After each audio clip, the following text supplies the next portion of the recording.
কি গো, তুমি নাইটি পরে বসে আছো? তাড়াতাড়ি ওঠো, খেন্তি পিসি আসছে। খেন্তি পিসি? খেন্তি পিসি আবার কে?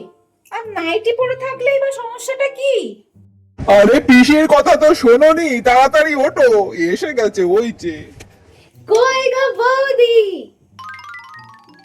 এই, এটা কে রে? আসুন পিসি, আসুন, বসুন। এইটা কে গা? কাজের লোক নাকি? মানে এটা তোমার বৌমা পিসি। হ্যাঁ, বৌমা? তা এমন গা ছেড়া নাইটি পরে আছে কেন? এই যাও, শাড়ি পরো। উফ, হ্যাঁ রে, তা তোর মা গেল কোথায়? মা একটু মাসির বাড়ি গেছে, বিকালে ও। চলে আসবে। তা ভালো, তা ভালো। এই বৌমা, এক গ্লাস জল নিয়ে আসো দিনি, খুব তেষ্টা পেয়েছে। এই নিন পিসি। তা শাড়িটা পরেছো দেখছি তো, ভালোই পরেছো। তো মাথায় ঘোমটা দাওনি কেন? কিছুই কি শিখে আসনি বাবার বাড়ি থেকে নাকি? মাথায় ঘোমটা দাও।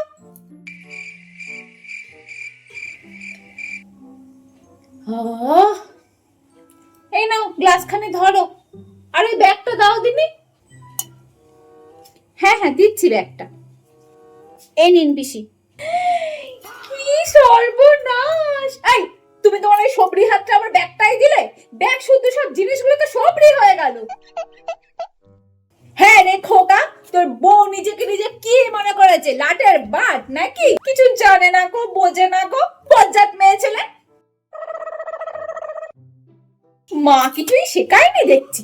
শিখবে কি করে? ওই হাত কাটা নাইটি পরে বসে থাকে, শাড়ি পরে না, ঘুমটা দেয় না, বড়দের সম্মান দেয় না। অলক্ষী মেয়ে ছেলে, বজ্জাত মেয়ে ছেলে। বৌদি আসুক আজ বাড়িতে, বৌদি আসলে লাথি মেরে এই মেয়ে ছেলেকে বাড়ি থেকে বার করে দেবো। তুই বাঁচবি তবে তো আমায় বার করবি।